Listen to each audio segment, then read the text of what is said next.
IndiGo సంక్షోభంతో airports లో passengers కష్టాలు అంతా ఇంత కాదు. వరుసగా 5వ రోజు వందల ఇండిగో విమానాలు రద్దయ్యాయి.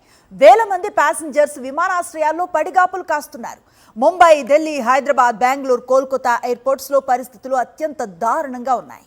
పైలట్లు విరామం లేకుండా విమానాలను వేల కిలోమీటర్ల దూరాలు నడుపుతున్నారని, దీనివల్ల వారి ఆరోగ్యంతో పాటు ప్రయాణికుల ప్రాణాలు సైతం రిస్క్ లో పడతాయని భావించి డీజీసీఏ కొన్ని నిబంధనలు తీసుకువచ్చింది.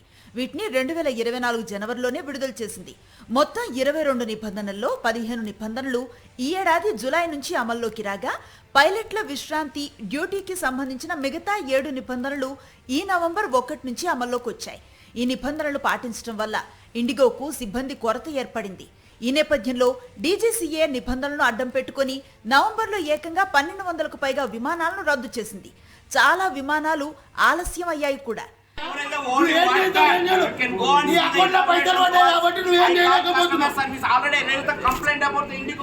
దేశవ్యాప్తంగా ఇండిగో నెలకు 60,000కు పైగా సర్వీసులను నడిపిస్తోంది.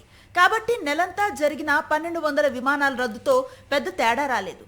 కానీ ఈ నెల 3న ఒకే రోజు 500కు పైగా విమానాలు రద్దు కావటం, 4న అది కొనసాగటం, 5, 6 తేదీల్లో అది తీవ్రం అవటంతో సంక్షోభం ఒక్కసారిగా బద్దలైంది.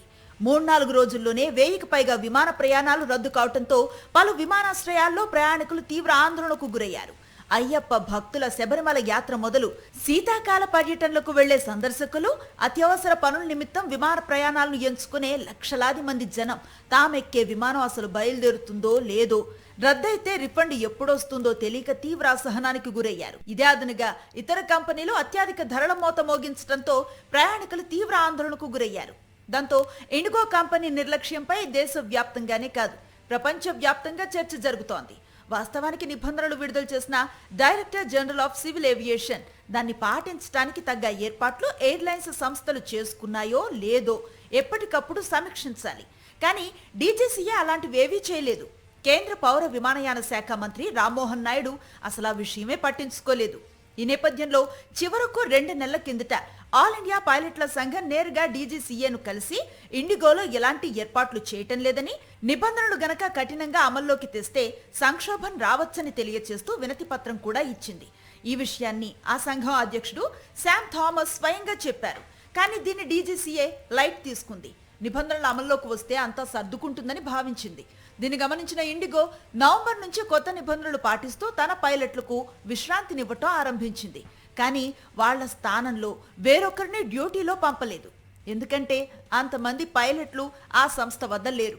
దీంతో కొన్ని విమానాలు ఆలస్యంగా నడపటం, కొన్నింటిని రద్దు చేయటం ఆరంభించింది. చివరికి గడిచిన 3 రోజుల్లో ఈ రద్దుల పర్వం పతాక స్థాయికి చేరింది. ఇండిగో ఉద్దేశపూర్వకంగానే ఇలా చేసిందని, దానిపై క్రిమినల్ కేసులు పెట్టాలని ఆల్ ఇండియా పైలట్ల సంఘం వ్యాఖ్యానించడం ఈ సందర్భంగా చర్చనీయాంశంగా మారింది.